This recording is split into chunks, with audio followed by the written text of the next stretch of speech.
لیکن جب رسول اللہ مدینہ ہجرت کر کے گئے تو مدینہ پہنچنے کے بعد 10 سال اللہ کے رسول صلی اللہ علیہ وسلم حیات رہے، تو ان 10 سالوں میں علماء فرماتے ہیں حضور پاک صلی اللہ علیہ وسلم نے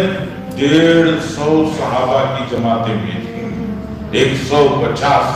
150 جماعتیں 10 سال کے اندر 150 جماعتیں جو الگ الگ علاقوں میں جاتی تھی۔ جب ان جانے والے صحابہ کو اللہ کے رسول صلی اللہ علیہ وسلم تاکید کر کے بھیجتے تھے۔ رسول اللہ صلی اللہ علیہ وسلم فرماتے کہ 3 کام تمہیں کرنے ہیں، جس علاقے میں جاؤ سب سے پہلے انتظار کرو، فجر سے پہلے وہاں پہنچنا، اور فجر سے پہلے پہنچ کر علاقے کے باہر انتظار کرنا کہ وہاں سے اس بستی سے اذان کی آواز سنائی دیتی ہے یا نہیں دیتی ہے، اس کو دیکھنا۔ اگر اس بستی میں اذان کی آواز بلند ہو رہی ہے اور اللہ اکبر کی صدا اونچی ہو رہی ہے تو پھر سمجھ جانا کہ اسلام کا چراغ تمہارے آنے سے پہلے، اسلام کی روشنی، اسلام کا سورج تمہارے یہاں آنے سے پہلے اس بستی میں اسلام کا سورج چمک چکا ہے، یہاں اسلام کا چراغ جل چکا ہے۔ اب تمہارے یہاں آ کر کچھ کرنا نہیں ہے، ان کے ساتھ مل کر ان کو ایمان کی، اسلام کی، دین کی تعلیم دینا ہے، ان کو بتانا ہے۔ تو اللہ کے رسول فرماتے پہلے انتظار کر کے دیکھو کہ وہاں اذان کی آواز بلند ہوتی ہے یا نہیں ہوتی۔ اگر اذان کی آواز بلند نہیں ہوتی تو پھر تم اس بستی کے بڑوں سے، اس بستی کے سرداروں سے، اس بستی کے چودھریوں سے، اس بستی کے گلو گھنٹالوں سے، ان سے بڑے لوگوں سے ملو اور مل کر ان کو ایمان کی دعوت دو، ان کو کہو کہ اسلام قبول کر لو، اسلم تسلم، اسلام میں آ جاؤ سلامتی میں رہو گے۔ رسول اللہ صلی اللہ علیہ وسلم نے بڑے بڑے بادشاہوں کو بھی دعوت اسی سادے لہجے اور انداز میں دی، فرمایا اسلم تسلم۔ قیصر روم کو حضور صلی اللہ علیہ وسلم نے خط لکھا، کسریٰ کو، فارس کے بادشاہ کو رسول اللہ صلی اللہ علیہ وسلم نے خط لکھا، حبشہ کے بادشاہ نجاشی کو خط لکھا، یمن کے بادشاہ تبا کو خط لکھا، الگ الگ علاقوں کے بادشاہوں کو رسول اللہ صلی اللہ علیہ وسلم نے پیغام بھیجا، اور اس پیغام میں اللہ کے رسول نے ایک ہی بات سادہ انداز میں فرمائی، اسلم تسلم، اسلم تسلم، اسلام قبول کر لو سلامتی میں رہو گے،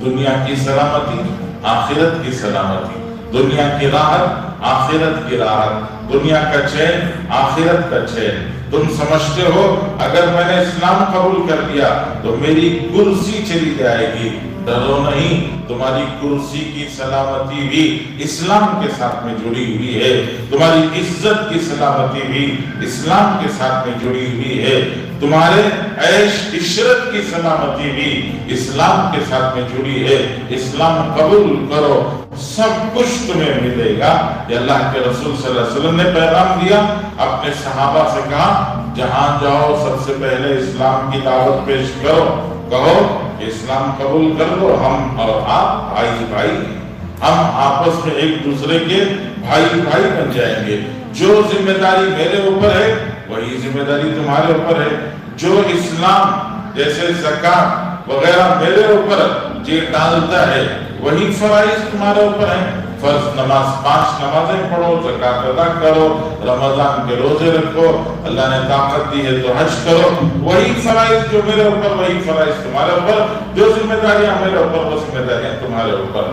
اگر اسلام قبول کر لے بہت خوشی کی بات ہے، بڑی مسرت کی بات ہے، بہت ہی چین کی بات ہے، اور بڑی ہی گویا یہ خوشی کی بات ہے۔ اگر اسلام قبول کر لیں تو پھر روایتوں میں آتا ہے کہ صحابہ پہنچتے،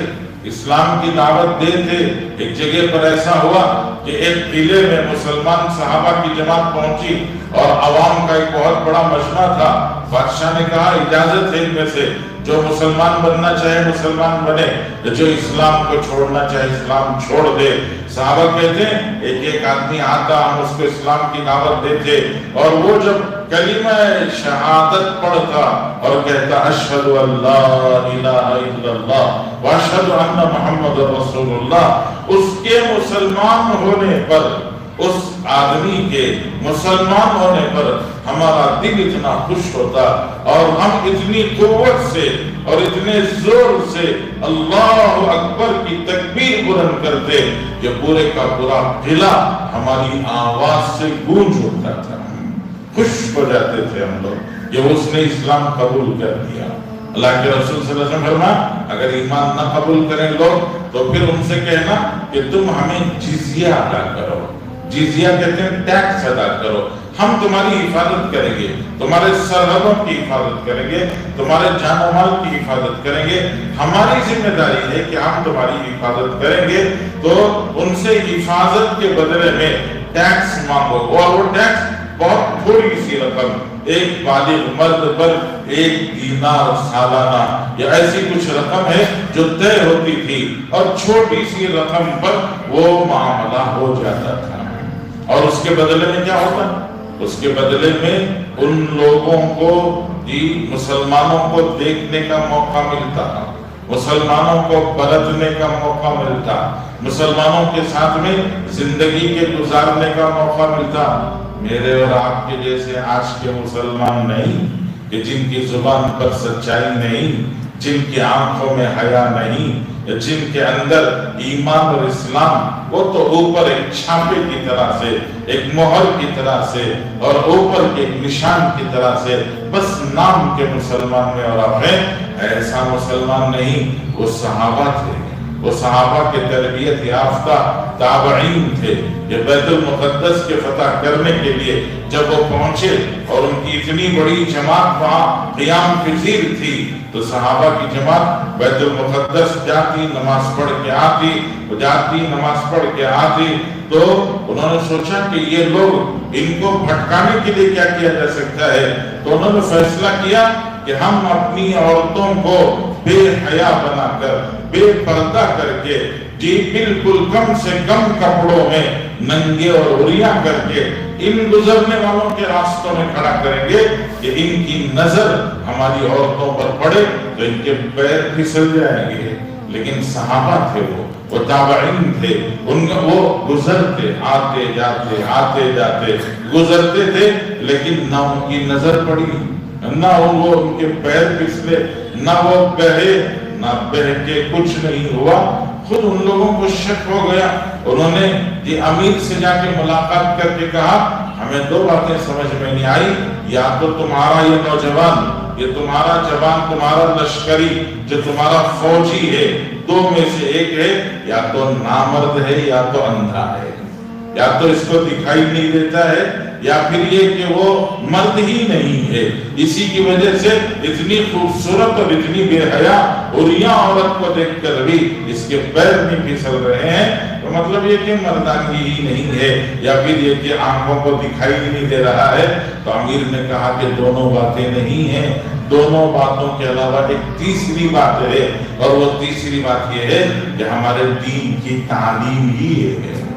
ہمارے اسلام کی تعلیم ہی یہ ہے کہ کسی مرد کو کسی عورت کی طرف نگاہ اٹھا کر دیکھنے کی اجازت نہیں ہے۔ ایسے جوانوں کے ساتھ جب کچھ وقت گزر جاتا تو آپ اندازہ کریں کہ خربوزہ خربوزے کو دیکھ کے رنگ لاتا ہے، تو ان کے ساتھ اٹھنے بیٹھنے والوں کی زندگیاں بدل جاتی تھی، وہ بھی اپنی زندگیوں کے فیصلے کر لیتے۔ تو اس لیے ان سے کہا جاتا کہ جزیہ ادا کر مسلمانوں کے ساتھ میں رہ کر مسلمانوں کی زندگی کو دیکھ کر عبرت حاصل کرو اور سمجھ کر اسلام قبول کرو۔ اگر اس کے لیے بھی تیار نہیں ہوتے تو ظاہر بات ہے، حضرات علماء نے فرمایا کہ تیار نہ ہونا، کچھ چودھریوں کو اپنی کرسی کے چھوٹنے کا ڈر، یا کچھ بڑوں کو اپنے رتبے کے چلے جانے کا خوف ہوتا تھا۔ عوام تو محبت کرتی تھی، عوام تو زندگی ظلم کی زندگی سے باہر نکلنا چاہتی تھی، اس لیے عوام تو چاہتے تھے کہ وہ اسلام قبول کریں۔ کچھ لوگ درمیان میں حائل ہوتے تھے، رکاوٹ بنتے تھے، تو اس موقع پر گویا جہاد ہوتا تھا، پھر مقابلہ ہوتا، اور اس مقابلے کے نتیجے میں ان